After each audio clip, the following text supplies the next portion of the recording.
Welcome back to 2 Cents from Millennial. We are millennials who are either studying or working abroad, looking to find out the business impact from a foreigner's perspective. Join us as we invited entrepreneurs, content creators, and professionals around the world to share their insight on the matter. I'm your host today, Jarvis, and we have our co-host today, Charlotte. Charlotte is from Miami, and she's currently working as a content creator and online tutoring. So, how are you doing, Charlotte? Hi, I'm doing well. Thank you. Nice. Thank you for the introduction. The first time when we are having the first conversation, I noticed that you have a very nice, natural American accent. So I don't know whether you intentionally practice to speak super native or it's just because you grew up with the accents. Because basically we are the same background. I'm from Taiwan and you're also from Taiwan. But apparently I still have the accents. It's not super native speaking, I would say. But how did you manage to do that? Tell us. Tell the audience who really want to get the perfect accents. So I learned English since I was 3 years old. So I have the accent early on at early stages. It kind of like set that way already. Later on, a fun fact, I actually had a couple years of British accent when I was in middle school. Because at the time I was into Harry Potter and then all the like British culture. And I just immersed myself in that environment, intentionally practiced that accent.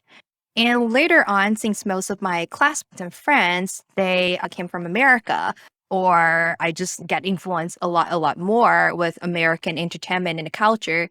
And eventually, I just kind of slowly slipped into the American accent. So you And of course, the British Harry Potter accents. Yes. Yes. And that wasn't a good accent anyways. It was like British trying to be, British wannabe accent. It's not even like British accent. Well, we're going to have a lot of debates down there in the comments say, oh, you're bringing the biggest war about who has the better accent.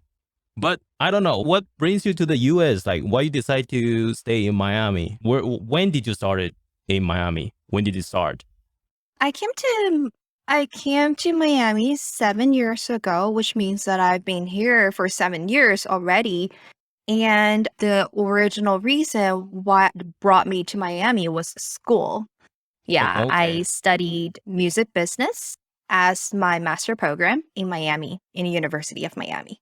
Damn. So the music is actually the reason why I drove into Miami, right? Miami is full of music vibe, beaches and beaches, beach.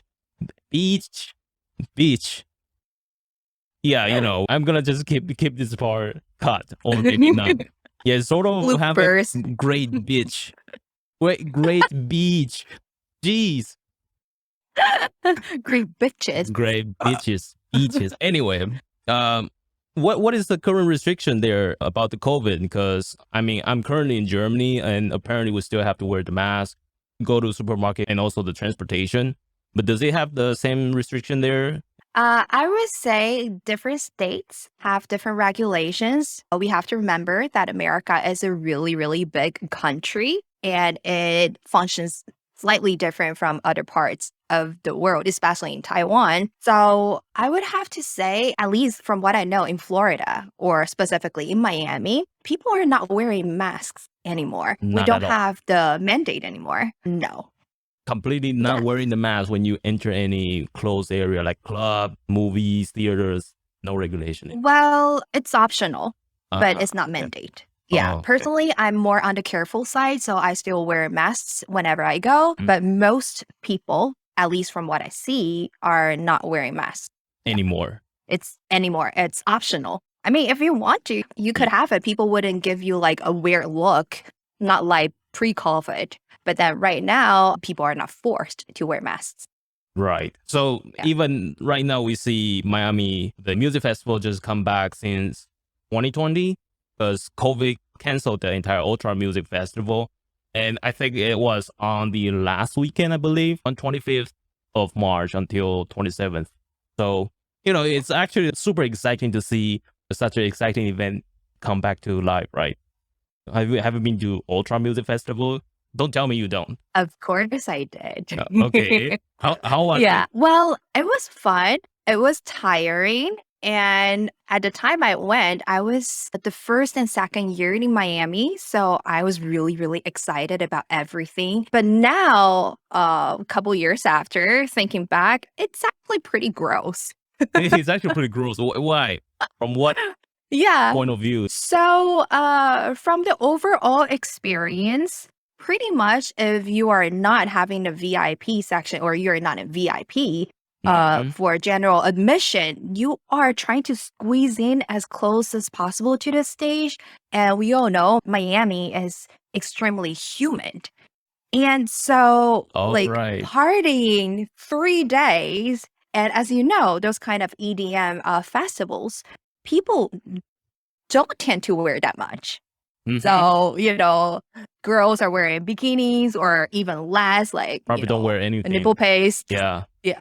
Well, you can't be naked. And for guys, pretty much like half naked. Right. So when you're squeezing in there, you're pretty much squeezing in sweat. Like you have this like Like Amazonian meat and meat forest. contact. Oh my God. I'm not a tall person. I'm Uh-huh. pretty short.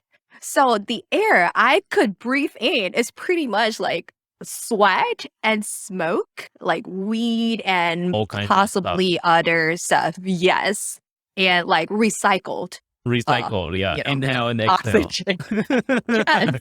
Okay. That's just so gross. Yeah. Yeah. But if you really think about that. most of us never actually been to the Miami, especially the Ultra Music Festival. You probably just watch it on YouTube or watch it on TV.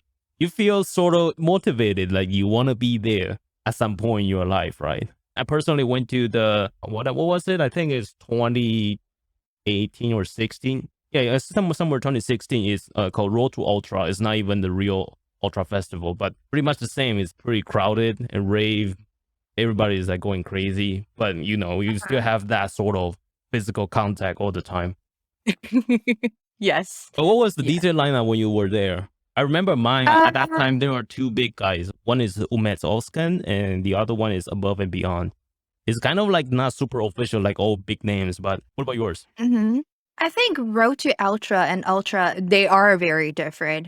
I think at this point we have to explain a little bit just in case our listeners don't know what Ultra Music Festival or Road to Ultra means. All right. So Road to Ultra is like a pre-Ultra festival. This Yeah. is how the company decided, trying to have a test run to see that whether this region has the interest or whether this region has the infrastructure and also the production value to host actual Ultra festival. So usually Road to Ultra is only like a day, Yeah. I think. It's actually a closed area. It's not like completely wide open area. Oh, okay. Yeah. Yeah. And the actual Ultra Festival, it usually lasts for 3 days and it has multiple stages. Mm-hmm. Yeah. What it means is that it includes a lot more well-known DJs. So the big names you just mentioned, they are all there Main at stage. Ultra. Yeah. They're mostly on main stage, 100%. But there's Yes. always like extra DJs on the other side of the stage. They're also doing their personal remixes and stuff. So it's crazy. You Yes. just go there, Yeah. drink, eat, sleep, rave, repeat. Right? That's the song. Right? Eat, sleep, rave, repeat. Yeah.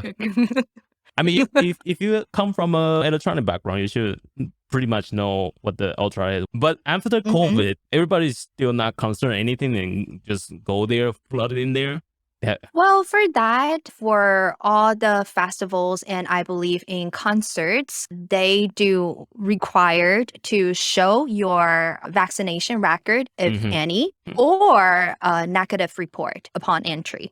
Yeah. So they check that. It doesn't mean that it's completely safe in there, but like I shared earlier, Miami was just extremely humid. It's just almost impossible to keep your mask all on the for time. 3 days. Yeah, it's impossible. Even without mask, you have difficulty breathing. So I don't think it is possible to keep the mask on during Ultra. Yeah, but they do have this precaution. They checked upon entry. But this is pretty funny. We saw this news, which is just 3 days ago. Apparently, a snorkeler swam himself into the main stage of the music festival and get caught by the police. We saw this on social media. Charlotte shared this information and we laugh our ass off. This guy, he decided to do the Mission Impossible. He just snorkeling all the way from the water tunnel, right? And then Yes. try to make himself into the event and eventually get caught by the police. But what's the plot twist is the police is not charging him anything. In fact, police is giving him the VIP for one day. Oh, wow. I'm not surprised coming from Miami. We have all sorts of I want to say crazy, but the better word is interesting people and creative people here. Yeah. Who would have thought of like snorkeling into Ultra and succeeded? And not paying for the tickets, right? Imagine how much money just saved and you get yourself famous on Yeah. social media, right? And Yeah. And not just any tickets, it's VIP ticket. tickets.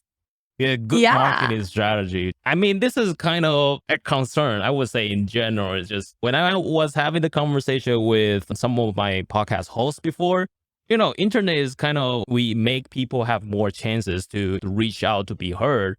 But sometimes we are starting to make a lot of stupid people famous. And it kind of promotes sort of like weird behavior. I mean, at the end of the day, this is a good one. I'm just saying. On the other side, sometimes we are seeing a lot of people are doing dumb shit in the public just for the sake of trying to get famous. I don't know about it. What do you think? Well, I mean, even if it's not for social media, people are still doing dumb shit Right. all the time. Just not get caught on It's the just camera. that right now. Exactly. Yeah, right now it's just like more of an encouragement. They are more like adding dumb to show off. It's not like adding dumb for the sake of acting dumb. Right. So they are purposely acting dumb because that probably make him famous, or probably somebody will catch the attention of that person. But speaking about this Ultra Music Festival, I heard you were working as a concert planner and also were social media content creator for some concert planning businesses when you are in Miami. How was it? How was it like there? Give us some context. Well, so the concert I planned was intimate concerts. So it's very different from a lot of concerts in people's mind. Yeah. So whenever we think about concert, we think about like those stadium concerts or even ultra. That's not what I planned. I'm more like the small, close concert. The troubles or the difficulties for our kind of concerts is actually looking for venues. Yeah, we try to be as creative. Yes, we try to be as creative as possible. And we even have concerts at people's house. Yeah, like we go into people's houses. Private house. Yeah, private house. And this just communicating with all the parties involved, including the venue owners, or if it is in private houses, that would be like the house owners. Yeah. And also like the guests, the musicians, the production team, and we also have volunteers. So just communicating between so many different parties, that's, I would say, the most difficult part. Wait, but you could just go to some private houses and ask them, hey, I'm going to have a concert right here. Is that how you do it? Or you have to sort of with your own personal network or something else? They say Americans are super hospitality. I could totally relate it, but private house, I don't know about that. Because imagine that in Germany, you just knock on somebody's door and say, hey, do you mind to borrow your places for me to have a concert or party? They will be like, you're out of fucking mind. Of course, we didn't do that. We partnered with a concert company that specifically hosted those kind of intimate concerts. And they covered all the insurance and all the legality of it. And that's the very, very important part of it. Insurance. Yeah, a lot of people, when they host concerts, they don't care about insurance. They don't know they need to get insurance. And that is dangerous. That could get you into a lot of troubles. Yeah. So since we have that insurance out of the way and we could reach out to people. And of course, having your own network would help. And I feel like nowadays, everything is about connection. That's the same thing as like looking for musicians as well. For artists, if you have this connection. Yes, exactly.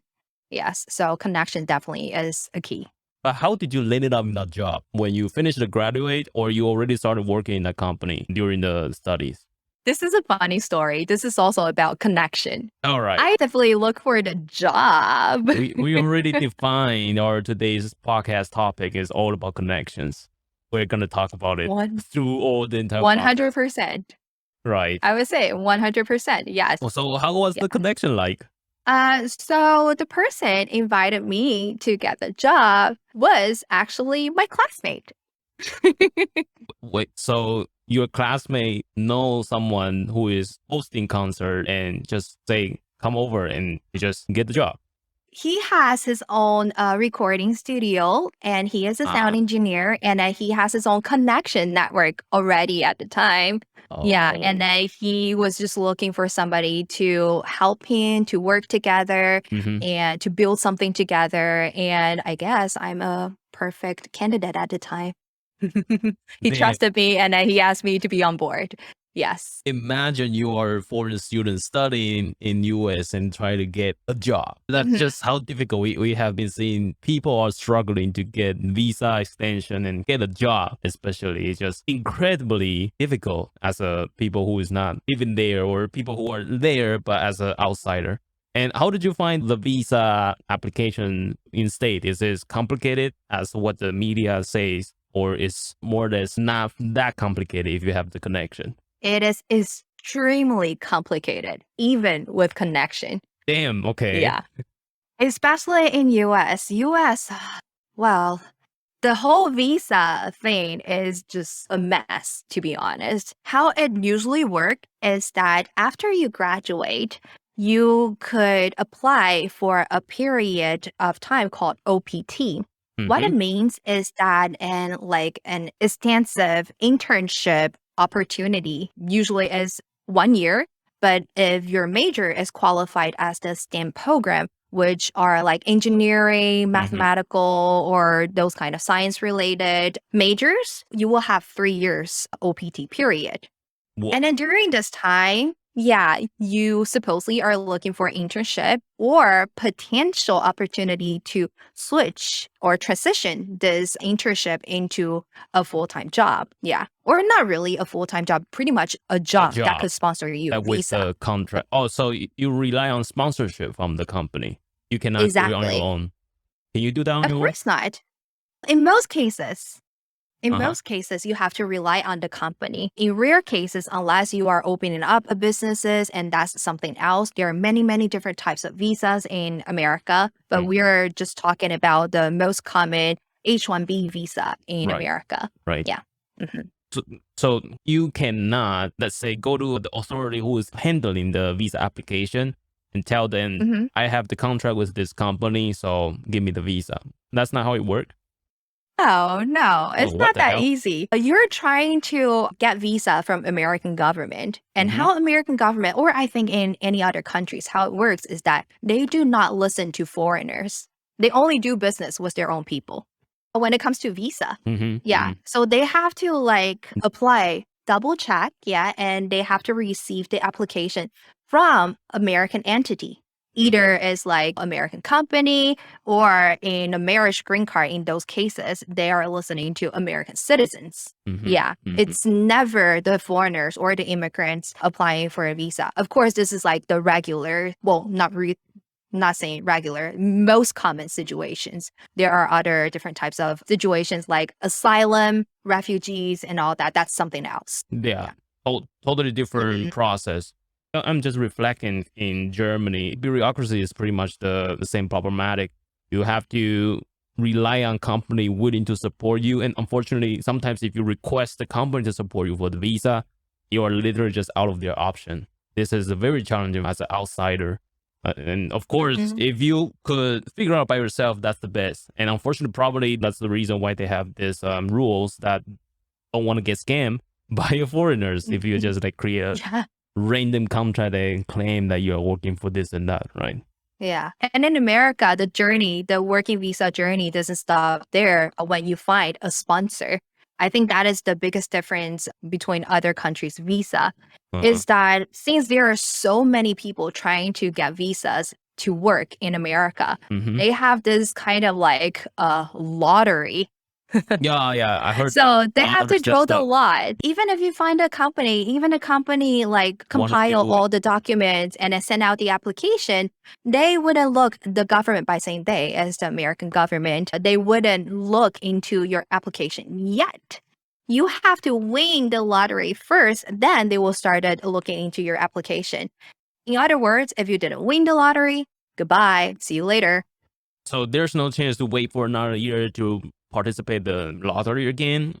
You will have to remain legal status in America on your own, and that is something you have to figure it out. Either you leave America and then try again next year, maybe. If Mhm. you are able to land a company that is willing to sponsor you when you are overseas, then that could be a possibility. Or you just Study. remain student status. That's the easiest one. Yeah. Uh-huh. Or get Mhm. married and divorce. Uh, Status. Well, not that easy. Oh, okay. Yeah, because a lot of people they didn't know. They thought that getting married equal that you got the green card, permanent residency, and American government knew a lot of people They're just faking kidding. it. So they have this something kind of like it's interesting. It's just called a conditional green card. Because we know green card is permanent residency. So Mhm. pretty much is not permanent residency. Oh my Yeah, so god, they this call it a conditional green card. what kind of inception bullshit is this? Yeah, so conditional green card is only for 2 years. And then after 2 years, you have to apply for the removal of the condition. So after the removal, then you will have the permanent green card. So they make sure that your marriage is still valid after 2 years, is or they're trying to prevent a bunch of people who are faking to get married and Ye- get the visa status. Yes, Okay, that's yes. interesting. But what about the do's and don'ts when you are finding a job in general? Since if you are talking about a land a job in state, beside the connection, of course, connection is everything. Network is everything. But any taboo or something that you should avoid or you should definitely have to do while you are trying jump hunting. I would say, Networking. honestly speaking, yeah, networking. That is the number one rule. And especially in America, you have to network. You have to put yourself out there. Mm-hmm, Yeah. mm-hmm. And I would say different industries, they will have different Yeah, do's and don'ts, I would say. the music industry, for example, like the one Yeah, you have been most familiar with. What would yeah. be the skills you Mhm. require or something? People skills. You have to put yourself out there and then just network and then trying to persuade others because music industry, unlike many other industry, education, to be honest, it is not the key factor for you Mm-hmm. to land a job. Yeah. So what A is? lot of the industry people, they didn't have a music business degree or they don't even have a music related degree. Yeah. It's like, their experience and their skills speak for themselves. Is it like alcohol drinking skills or rave skills? You have to be specific. What is the people skills you're referring to? Like be able to Well, connect to a specific concert or organization or something like that? Or you probably have to understand the general music taste or culture as a, I don't know, as a people inside the industry. I would say you Yeah. have to know how the industry work. I think that's the most important. And how the industry work is not just through the looking glass from the audience, because we always think that, okay, if you put your music out there and some people will listen to it and then all of a sudden you will become like famous. No, Mhm. it's not like that. If you put your music out there, you need to market it. Yeah, Right. that's a lot of people they don't know. And also, if you want to take music as a career, you have to figure out which aspects you are interested in because there are a lot of aspects. Either you're an artist, you're a manager, or by saying manager, there are many different types of manager, like a day to day manager or tour manager or something else. All kinds of Yeah, little details, right? exactly. Exactly. Yeah. So if you are an artist and you have to understand how to do the marketing and you have to understand how to find the right manager to help you promote and Hmm. everything for you. And that's the reason I think on the media they say every artist is broke, even though they keep working and they are never gonna pay back the things that they are currently spending right now. You're working for your manager, you're working for all kinds of different tour. You're paying for your own, like the concert whatsoever. I think a lot of the artists, Yes. they argue about, and also the record label is also a big problem in the industry since Yes. they become the slaves for the record label, right? Yeah. Being an artist is never as glamorous as the same on social media. And many of the artists, the big name artists out there, they are extremely, extremely lucky, to be honest. There are a lot of independent artists who are working for themselves, and they are taking up a lot of roles, like all the above, we just Multitasking. mentioned. Yeah, multitasking. They You see have what to I'm know doing right now. everything. I have to Yeah. multitasking the camera, the audio level, and the screen, and all kinds of stuff. But Yeah, I get, editing, yeah, marketing. if you are a content creator, this is the process. You have to go through it on your own first. When you are doing the content creator for, let's say for the artist or the concert, how did you manage to do that? Or do you have any skills that's worth for people who are first into the content creator field? Since most people right now are super looking forward to become a content creator. Yes. I mean, just practice, I guess. At the very beginning, I have no idea what I was doing, even though I had like content to create. So for me, when I first started it, I do have the content already, which is the concert. Yeah. So the content is out there. I just have to capture it and then figure my own style, I guess. Yeah. So I was lucky in that sense. For the content creators in general, you have to find that content yourself. And how to find the content is pretty much just see what you like to do. Yeah. Just go with that and experiment a little. Your audience will tell you what works and what not. Right. I could totally relate on this one. I have been trying to start my own podcast for, this is at least the third or fourth time. I have been keep thinking, doing it for a while and figure out something is not working. And then it's a huge step back. And then after a while, and then, I kind of just rethink the game and I want to do it again. And now this is the third try. I promise this is going to stay longer. So you guys out there listening, make sure to subscribe and also follow us on all the socials. Let's say if you are a foreigner, for example, took us as example from Taiwan. If I'm aiming to go to Miami to study business, or if I'm aiming to go to Miami to work in music business, what will you recommend them to have, or what kind of skills they are mandatory to have first? First, you have to know why Miami. Why Miami? Isn't it that Miami? obvious? Because it's just such a vibrant city. What's the problem with that? So what do you think about Miami? Just, music, drugs. Drugs. Yeah, all kinds of crazy ass stuff. I don't really know. I really wish I could be there one time. I only been to California. You have to tell me more. So the thing for Miami is interesting. I've been living here for 7 years, and every single year, except the first 2 years I studied in graduate school, I didn't really have a choice. But every year after that, I was telling myself, I want to move out of Miami. I wanted to move out of Miami. For whatever reasons, I'm still here. So Miami, I would say it is a lively city. It is. But for me, at least, it is not a good place to live in long term. It is a good place to have fun, but not a place to live and have a career. Why is not perfect for living there? Because it's not as glamorous at the same. Okay. Yeah.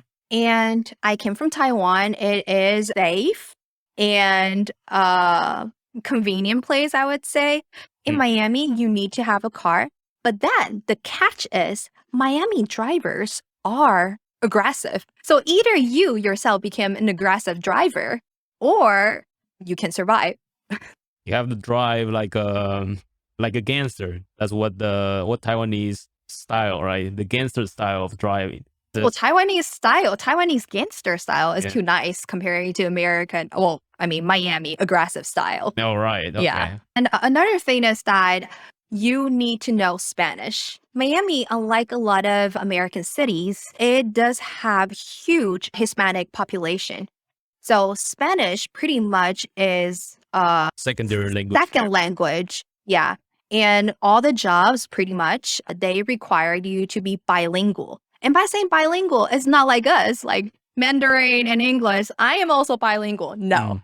You do not have much advantage here as a Mandarin speaker. What they wanted is actually Spanish and English. Yeah. That's funny because I remember one of the fitness influencer I follow, he's in Miami, and I noticed Mhm. that what his content is always having two languages, which is always English and Spanish. So that's really refreshing, like when you are mentioning this up. But are you gonna have a big problem if you don't speak Spanish in general in your daily life, or it shouldn't be a big issue? Daily life, probably not because it's still in America after all, but sometimes it does cause some troubles. For example, like if you go to a store in a Hispanic neighborhood, that Hmm. English probably wouldn't work. For real? You're in Okay. America, you're trying to speak English, and then they just told you no English. It happened. Damn. Okay. Yeah, yeah, That's yeah. so So weird. Spanish is a key.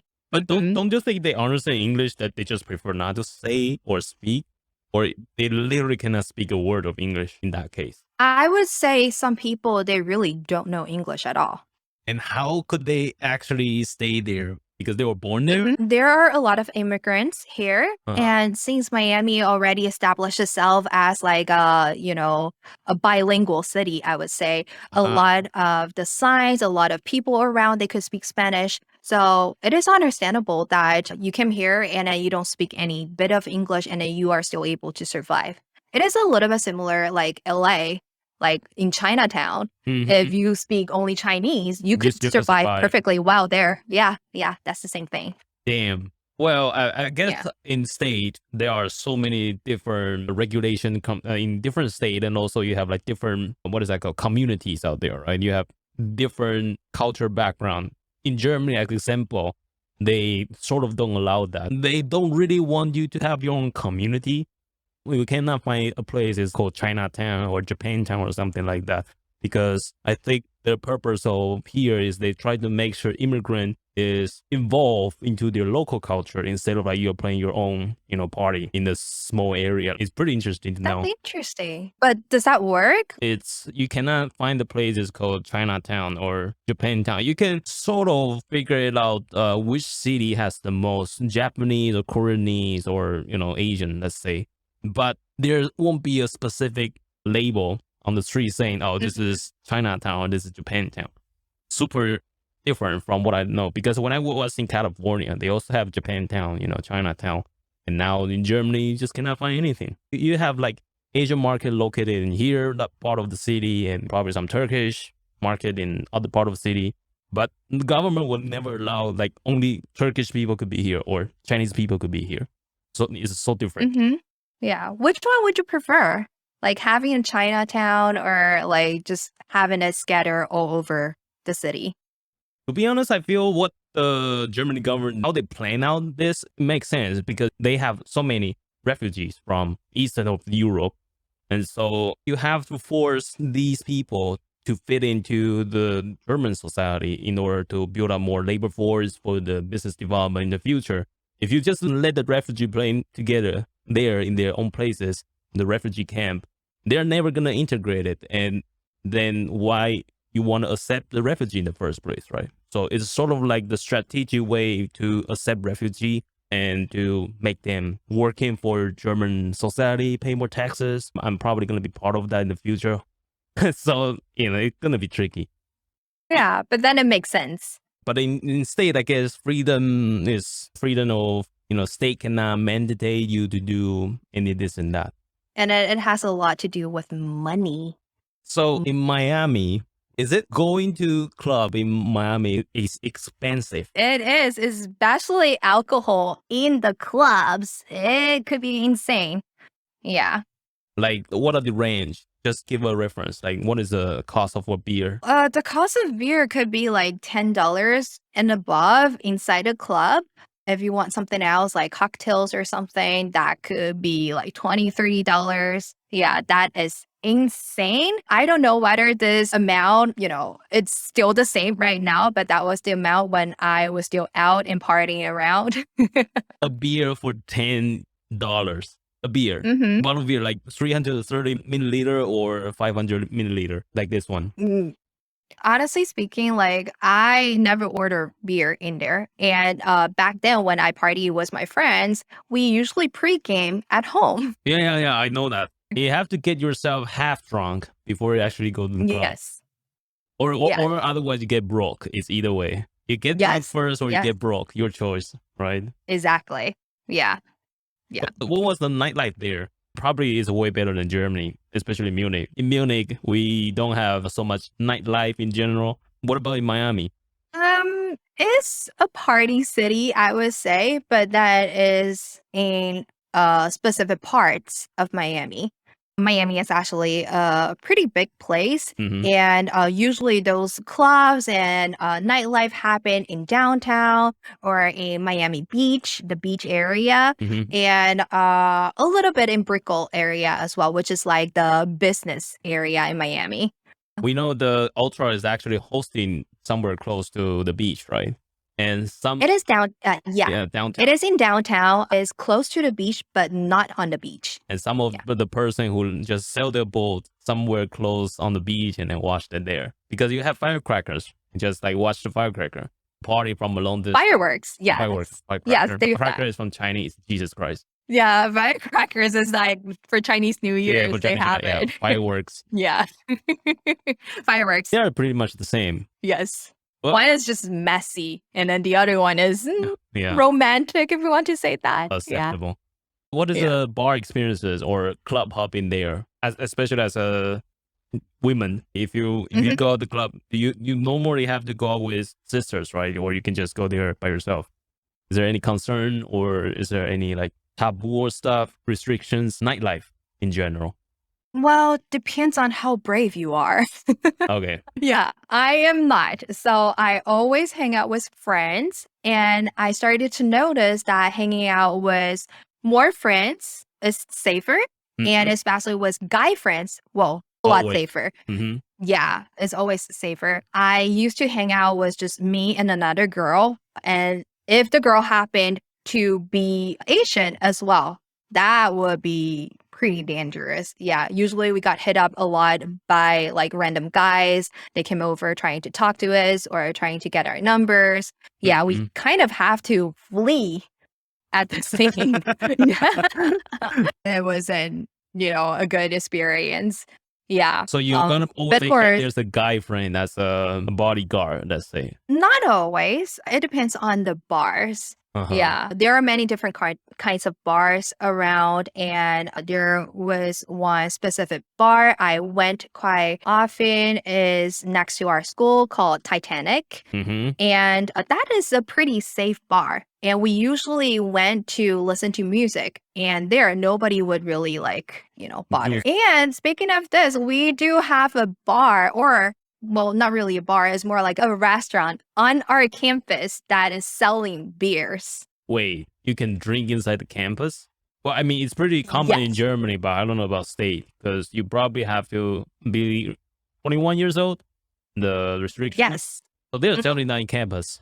Yeah, on And campus. you have Yeah. to prove ID all the time if you want to buy it. Of course, they will check upon the purchase. Okay. Yes, you can drink on campus. Nice.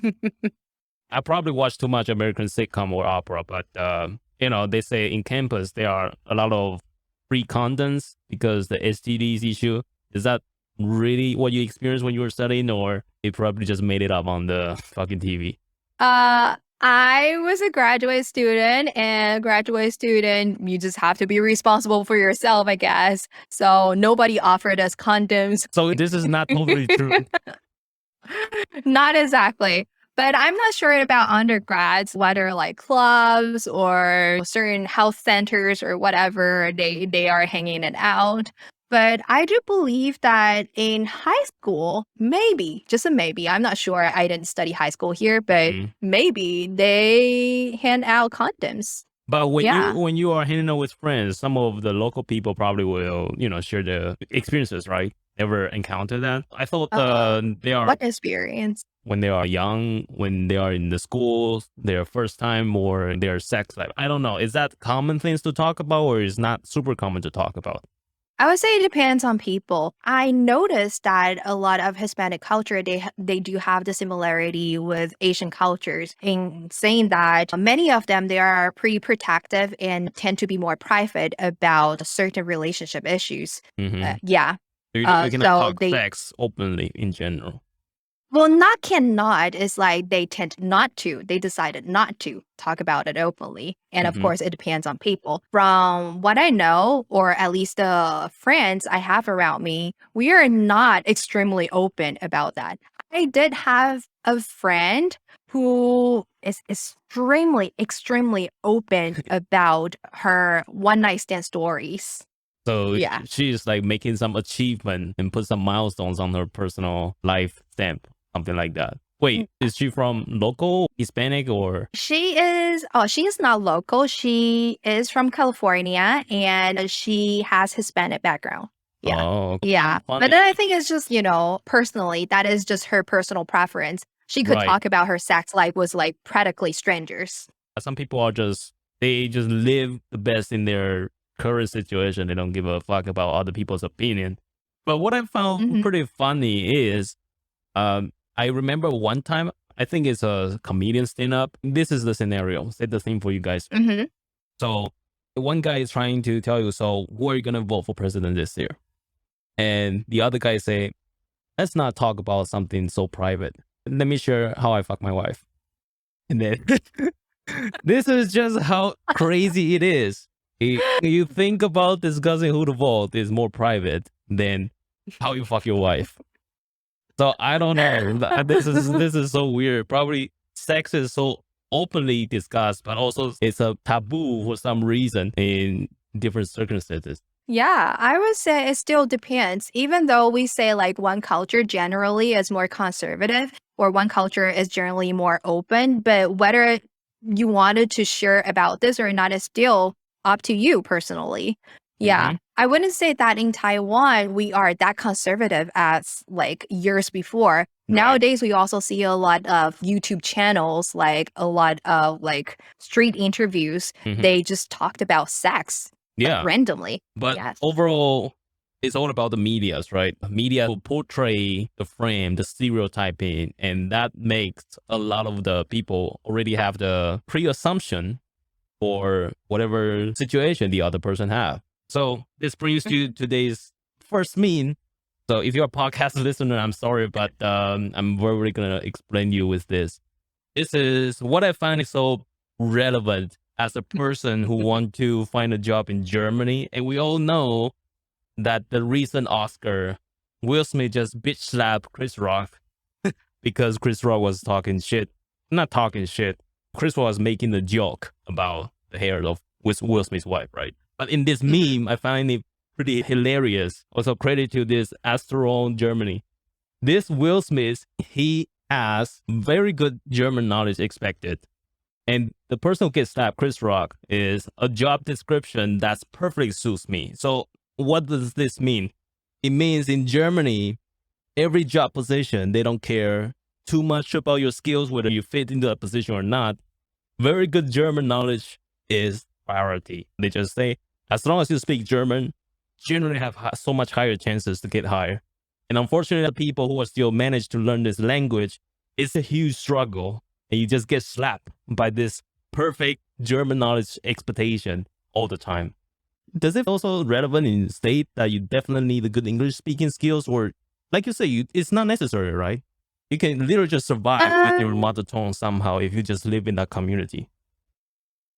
Well, living here and working here, looking for a job are two different things, I would say. But I could relate to that because Miami here, we do have a huge Hispanic population, Spanish speaking population. Mhm. And I could see that if you speak better Spanish or you're fluent in Spanish, it could more likely increase your chance of landing a job in Miami. Yeah, I could relate to that. But in terms of English, I don't think it is true because English is the only official language in America. Right. So it's, you have to speak English to survive in America. Of And course. having good English is not your advantage Yeah, at it's all. not a trend. It's a Yeah. common knowledge, let's say. It's a must have. Yeah. What do Yeah, what do you think exactly. about this Oscar situation? Any 2 cents? Yeah. First of all, I do not in any way agree with Will Smith's behavior. I think it was extremely rude. But unlike a lot of people, especially people from Taiwan, Mm. they argue or they think that Will Smith is such a strong and brave family man to protect, defend his wife. But for me, I think it's actually an action of pride. Because, first of all, he is in the entertainment industry and he is not a rookie in the industry. He's been in the industry for so long. So he should have known that Chris Rock was just doing his job. Right. Yeah. And on top of that, the subject of the joke was not him, it was actually his wife. Right. And the subject, the wife, didn't really take physical actions. Right. She did give an eye roll. Yeah. Yeah. But then that's pretty much her reaction. She didn't walk on the stage and she didn't ask him to walk on the stage, but then he decided to do that. Mhm. And of course, we know that there are a lot of family matters, family dramas between them. They had like open relationship or whatever. It kind of add on all together and make Will Smith to become sort of aggression.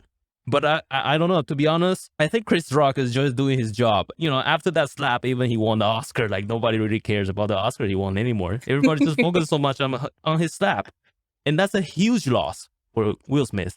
But it's a big win for Chris Rock since like he just handled that situation so well. You can see he just said, "Oh, Will Smith just slapped the shit out of me on stage." And he didn't move a cent after Will Smith done that in front of the fucking camera.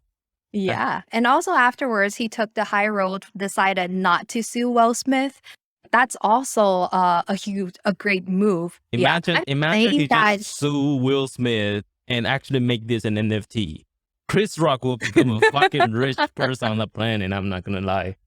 But then again, I'm not saying that Chris Rock is like completely out of Innocent, fault. right. Yeah, he's not completely innocent. I would say that, yeah, it was a bad joke. But then again, people make mistakes. Right. Yeah, it was a bad joke and then it got approved by the Academy. So it's not on his own. And here is also a deeper layer about this bitch slap, right? Mhm. So let's just say, imagine if Chris Rock never understand why Will Smith's wife decided to not to have the hair. If Chris Rock doesn't know this is a private reason because they're taking medicine and stuff, and he make that joke, and Will Smith's assumption is he literally have to know that, and he's still making that. If one of the person is not intended to make fun of it, and the other person perception is already having the stereotype on top of that joke, that creates a problem. And I would say a lot of the time in our current society, we already have so much stereotyping and pre-assumption, make so much quick judgment all the time. And, you know, sometimes that's not the great things. Yeah, totally agree with that. Yeah. And this will remain a mystery because we were either Chris Rock or Will Smith. So we would never know. Right. Yeah. So let it be. Yeah. I got the last question for today. This is something I have been confused a little bit by the media. You know, media is like the mother of evil. The always portray me some bullshit that I don't know whether it's truth or not. So this one is bitch, this word, sometimes it's a compliment or it's generally just insultive. Because what I know, some people will compliment, say, hey, she's a sexy bitch, or hey, that's a sexy bitch, something like that. And they are not meaning in the insultive way. But we definitely already know the bitch is insultive. So what do you think about this? The word itself, especially you are in state, like probably this word's been used more common than I'm in Germany. Unfortunately, yes. Yeah. I would say personally, this word itself, it does not really have that positive or a negative meaning. I would say either or. It depends on the context. Yeah. For example, like resting bitch face. Personally, I want that. I see this as a compliment because my face is probably like a little bit too nice. Uh-huh. So people always talk to me, and I don't want to talk with people all the time. I Uh-huh. want to have that resting bitch face. So I would see this as a compliment. But for the example you said earlier, as somebody trying to compliment me, saying that, oh, you're a pretty bitch or you're a cool bitch, like that. Out of nowhere. Yeah. Out of nowhere, yeah. I probably wouldn't like that. Because I think bitch, this word, except like resting bitch face, at least that's the one I could That's think of bitch right just now. become an adjective, but now it's Mhm. as a noun, right? None. Yeah. Yeah. I think it has to associate with the behavior. Right. Yeah. And if you didn't do anything, You just say the you word. get called a bitch, then no, I don't think that's a compliment. That's pretty It is. degrading, I Yeah. would say. Negative, yes. Yeah. It Remember- depends, I guess. I remember I tried to explain this to one of my German friends. Of course, my German friend is a little bit older. And when I tell him that sometimes bitch is not negative, they has context. And he asked me, all right, go to my neighbor and tell that granny, say, hey, you're a sexy bitch. And what's her reaction? I was like, okay, fine. You guys never gonna know it. We need more context, right? I right? can think of one. For example, if you did something like you got cheated by your boyfriend, and then you did something like to stand up for yourself, Mhm. and that could be a bitching move. And then after that, your friends just compliment you, say, "Oh, you're such a cool bitch." And yeah, it's like some meaning of being badass, and that's Mhm. cool. Yeah, so in Yeah. that way, in that Yeah. context, if she stand up Yes. for herself, that's a compliment. Positive. Yeah. Yeah. Well, it's complicated nowadays. It is. Well, we're running out of time today. This is the 4th episode. Glad to have you here, Charlotte. And hopefully we will keep you always on the co-host in the future podcast. And if you guys are first here, please subscribe or leave a like or leave a comment down there on the YouTube channel. Our podcast is already on Spotify, on Apple Podcasts, and Google Podcasts. If you want to check it out or you want to download, just go there. So stay tuned, and I'll see you next time. Have a great one.